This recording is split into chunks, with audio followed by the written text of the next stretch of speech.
आप सब पर सलामती हो। खुली जब आंख तो देखा कि था बाजार का हल्का। खुदा मालूम कब टूटा मेरे पिंदार का हल्का। तलब की राह में पाए अना से बारहा उलझा। कभी इनकार का हल्का, कभी इकरार का हल्का। ये कुएं गम बदल जाए ना अब दश्ते तमन्ना से।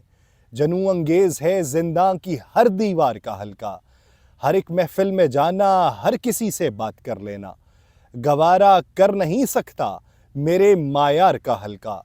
लहू कदमों से यूं फूटा कि जिंजीरें लहक उठीं। मुनव्वर हो गया जिंदान तंगो तार का हल्का।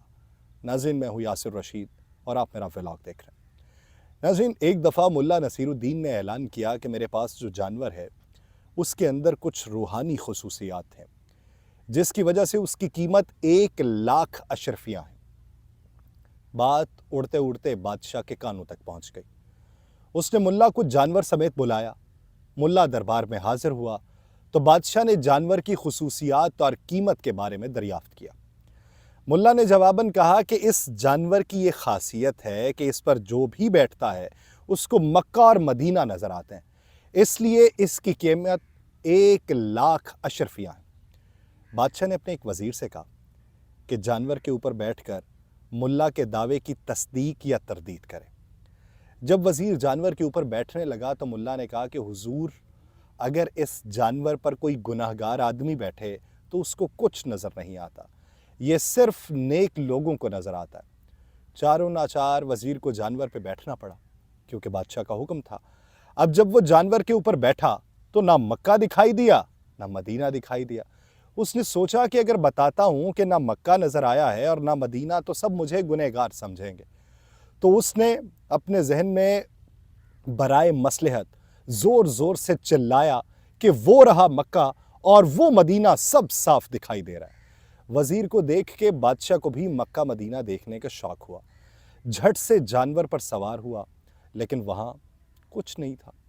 लेकिन लोगों की नज़रों में पारसा बनने के लिए उसने भी झूठ का सहारा लिया और कहा कि हाँ, सब दिखाई देता है। जानवर से उतरकर मुल्ला को रकम अदा की गई और जानवर को शाही अस्तबल में बांधकर एक गुलाम को उसकी खास खिदमत का हुक्म दे दिया गया।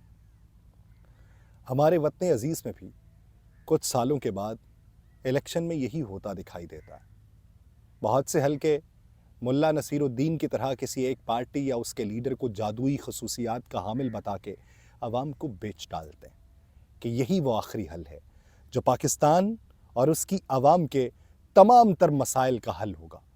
लेकिन क्या कीजिए कि हम जब इंतखाब करते हैं और वो जो चुनाव करते हैं, उसके बाद यही बताया जाता है कि अगर तुम ये नहीं देख रहे, अगर तुम्हें नहीं दिखाई दे रहा कि पाकिस्तान तरक्की कर रहा है, तो ये तुम्हारा फॉल्ट है, तुम कम पढ़े लिखे हो।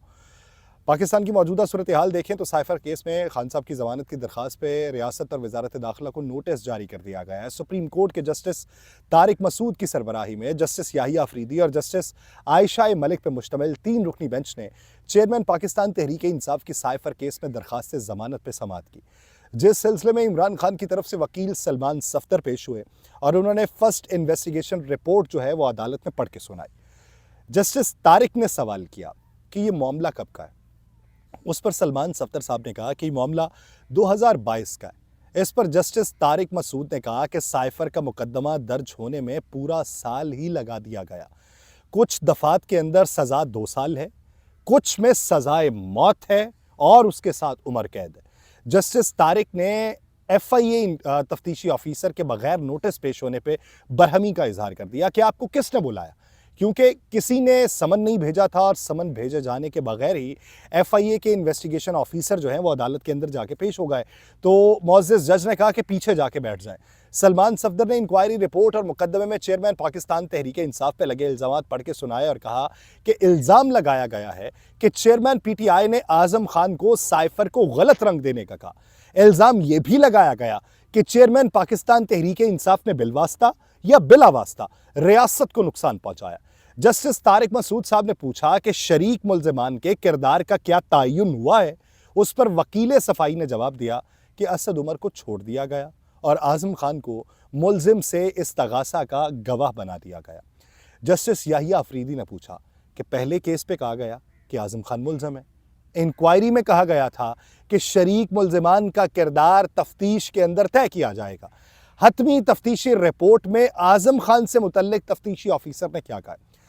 جو مجھے باقاعدگی سے سنتے ہیں انہیں یاد ہوگا کہ اعظم خان سے متعلق جب اعظم خان کو وعدہ معاف گواہ بنایا گیا تھا اور اعظم خان نے جتنے بھی انکشافات کیے تھے تو میں نے یہ کہا تھا کہ اگر اعظم خان اس میں ملوث ہیں تو ان کو کلین چٹ کس طریقے سے دی جا سکتی ہے۔ عدالت کے پوچھنے میں سلمان صفدر صاحب نے کہا کہ تفتیشی آفیسر نے کوئی واضح موقف نہیں بتایا، اعظم خان اغوا ہوئے اور ان کے اہل خانہ نے مقدمہ بھی اغوا کا درج کروایا۔ اغوا کے بعد حیران کن طور پہ اعظم خان کا 164 کا بیان منظر عام پہ آ گیا۔ اس پہ جسٹس طارق مسعود صاحب نے کہا کہ دیکھیں نا، ایسے پھر سچ سامنے آتا ہے۔ عدالت نے استفسار کیا کہ سائفر ایک سیکرٹ دستاویز تھا یا نہیں تھا۔ سلمان صفدر صاحب نے کہا کہ سائفر ڈی کلاسیفائی ہونے کے بعد سیکرٹ دستاویز نہیں تھا۔ عدالت نے پوچھا کہ ڈی کلاسیفائی ہونے سے پہلے کیا ملزم نے سائفر کسی کو دکھایا تھا؟ اس پر وکیل نے یہ جواب دیا کہ اس دوران سائفر کسی کو نہیں دکھایا گیا۔ عدالت نے یہ بھی سوال کیا کہ سائفر ہوا میں لہرا کر بتا دیا جائے کہ اس میں یہ لکھا ہے تو کیا یہ ابلاغ کے زمرے میں آتا ہے؟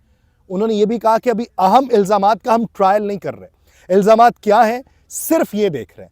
جسٹس یحییٰ افریدی صاحب نے کہا کہ چیئرمین پاکستان تحریک انصاف اس وقت وزیر اعظم تھے اور انہوں نے اجلاس میں ساتھیوں سے سائفر کو شیئر کیا تھا۔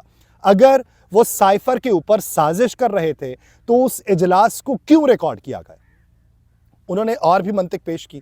انہوں نے کہا کہ ہمارے سامنے مسئلہ سائفر کا متن لیک کرنے کا ہے۔ آج سپریم کورٹ میں ہونے والی جو سماعت ہے وہ اس سلسلے کی ایک کڑی ہے کہ جب جیل کے اندر ٹرائل کو کالعدم قرار دیا گیا اور 29 اگست کے بعد کے تمام معاملات جو ہیں اس کو روک دیا گیا، تو جسٹس طارق مسعود صاحب نے آج یہ کہا کہ سائفر کیس کا جو ٹرائل ہے وہ کالعدم ہونے پر تو اب آپ کا نقصان ہی ہوا ہے۔ سائفر کیس کے ٹرائل کے اندر اگر کوئی کمی بیشی ہے تو اس کو دفاع کے لیے آپ بعد میں استعمال کر سکتے ہیں۔ سائفر ٹرائل جو ہے وہ کالعدم ہونے کے بعد استغاثہ تمام غلطیوں کو دور کر کے ٹرائل کرے گا۔ انہوں نے یہ کہا کہ ہمارے سامنے ضمانت کا کیس تھا جس پہ ہم نوٹسز جاری کر سکے۔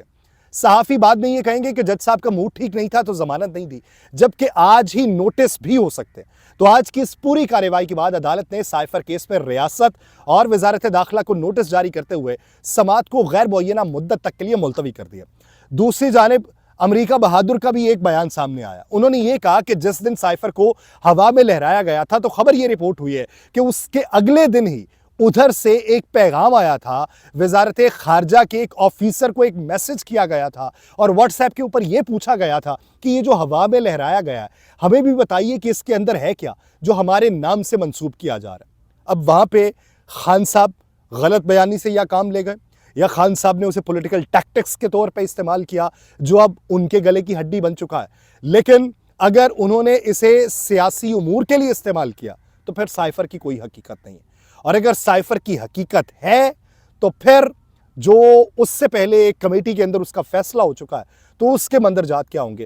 اب جیل ٹرائل سے یہ بات سپریم کورٹ کے دائرہ اختیار کے اندر چلی گئی ہے، بال سپریم کورٹ کے کورٹ میں ہے، اب دیکھیے کہ وہاں سے کیا فیصلہ ہوتا ہے۔ لیکن اس کے مد مقابل جو دیگر کیسز چل رہے ہیں جہاں سے بریت کے پروانے مل رہے ہیں، ضمانتیں ہو رہی ہیں اور کسی کو شفاف انداز میں پیش کیا جا رہا ہے، یہ مستقبل میں ہمارے لیے کوئی اچھا پیش خیمہ نہیں ہو رہا۔